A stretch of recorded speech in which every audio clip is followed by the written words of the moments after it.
everyone, welcome back to RJK English. We're going to continue to go through this great article called The Colorful History of the English Language. We're going through this to look at Germanic words in English and Latinate words and also a little bit of Greek. I'm going to use this as a springboard to also move on to look at French words that are in English and then also Greek words that are in English. And I might circle back to Latin as well. The goal here is for you to get an idea of why we have so many synonyms, words that mean the same thing, and why is our spelling so strange? Well, make sure to look at the first video that gives the history of the English language. We have multiple spelling systems feeding into English. We have the Germanic spelling system of the Anglo-Saxons. That's the base of the English language. Then you have French from the Normans.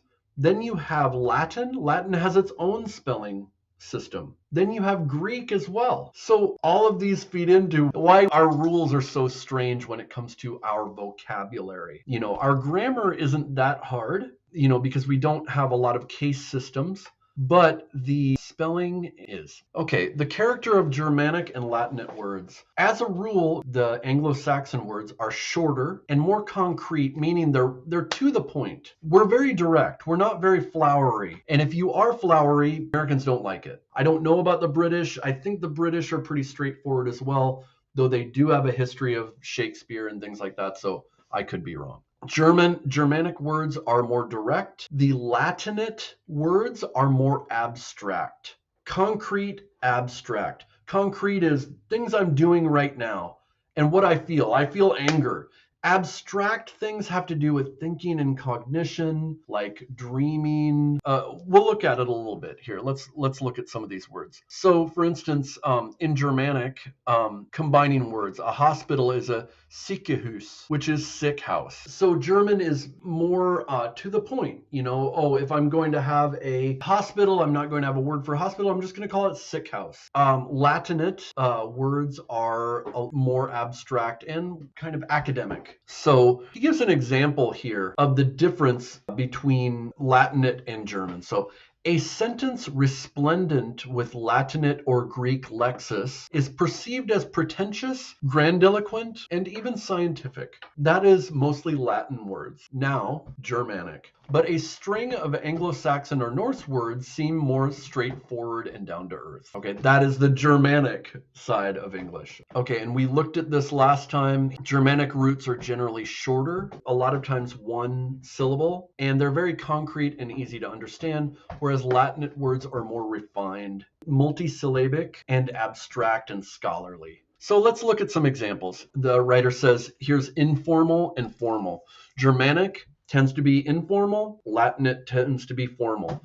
And these are synonyms. This is Germanic, thinking, mindful. Pensive is the Germanic. Same thing. Kingly, Germanic. Royal, Latin. Ghost, Germanic. Phantom, Latin. Help versus aid or assist. Buy, Germanic. Purchase, Latinate. Okay, so the Greek is German, red is Latin. Mistake, error. Allow, permit. Answer, reply, respond, or response. Forgive, pardon. Wish, desire. So if you look through these, speed, velocity, a lot of these words in red are going to be words you're going to use in an academic setting. It's not that you'll never use the Germanic, but the Latinate tends to be for the academic setting. We do this without thinking, English speakers, especially when we've had higher education. We just get used to speaking in the Latinate forms. Okay, concrete and physical versus, sorry, my cat is going crazy, versus abstract and conceptual. Worth versus value. Brotherly versus fraternal. Freedom, liberty. Deep, profound. This one I think kind of sums it up. Oh, you're speaking very deep. You're talking philosophically. Oh, that's very deep. Oh, that's profound. The profound is more abstract and conceptual, and again, that's the Latinate. Okay, next, dramatic, strong, and direct versus weak, euphemistic, and indirect. So we're talking about how English speakers feel when they hear these. So here, the Anglo-Saxon words have more strength than the Latinate. The Latinate it feels like you're being a little bit more set apart from what's happening.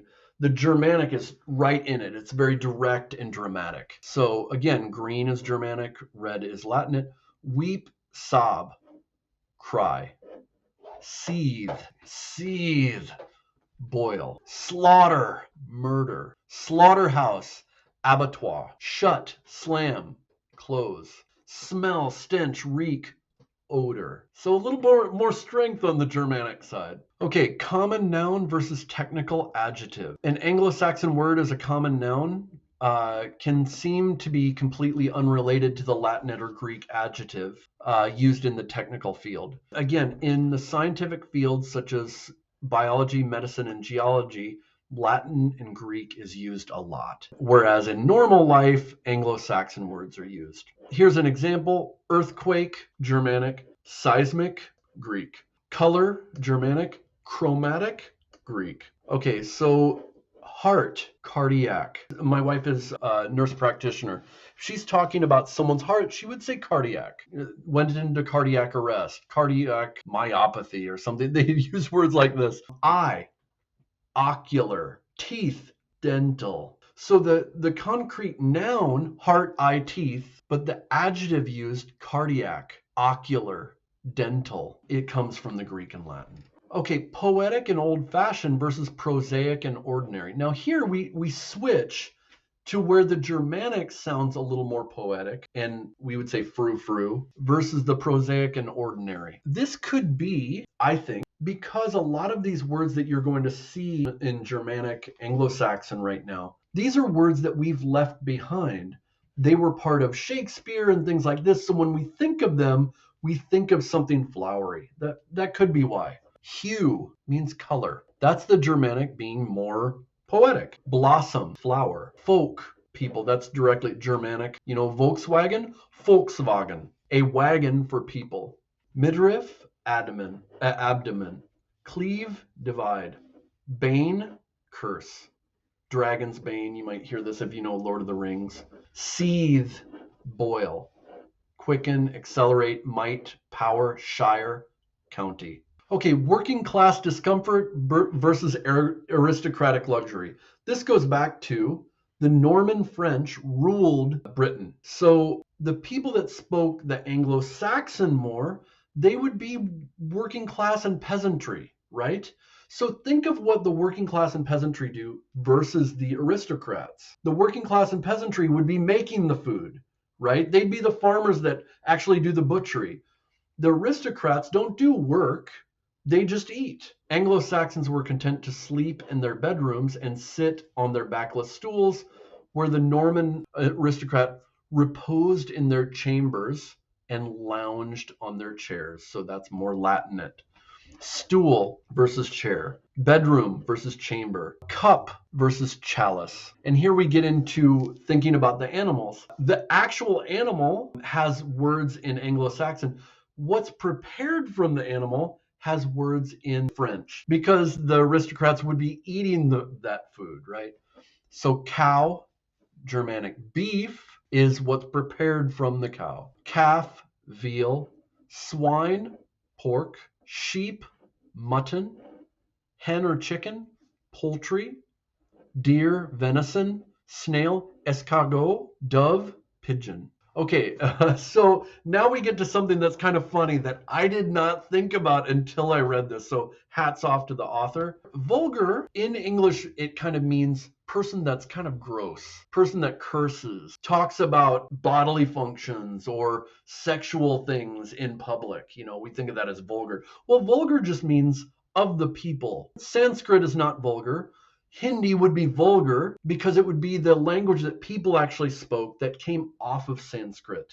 Even Prakrit, which was spoken by the Buddha, or Pali, was a vulgar of Sanskrit. Sanskrit was the high language. Same with Latin. Latin is the Sanskrit of Europe. And the languages that came from Latin were the vulgar languages: French, Spanish. So vulgar just means things that are kind of earthy, that, regular people would say that you're not supposed to say in polite society. Well, our curse words come from Germanic, and I didn't know this, and so not suitable for work here. If you don't like curse words, please turn it off, okay? So here we go. The F word. I'm sure you know it. Don't say it, but we use it a lot in English. That is German, and look at it. It's a 4-letter word, and we often say 4-letter words to mean curse words. What is the Latin and Greek? Intercourse. You'd say this as a doctor, you'd say this if you're talking polite, but the F word is one that is pretty direct. And it often doesn't mean the same thing, it's just a curse word. We often aren't thinking of it in that way. Shit. If you're in India, you say this and you probably don't even think it's a bad word.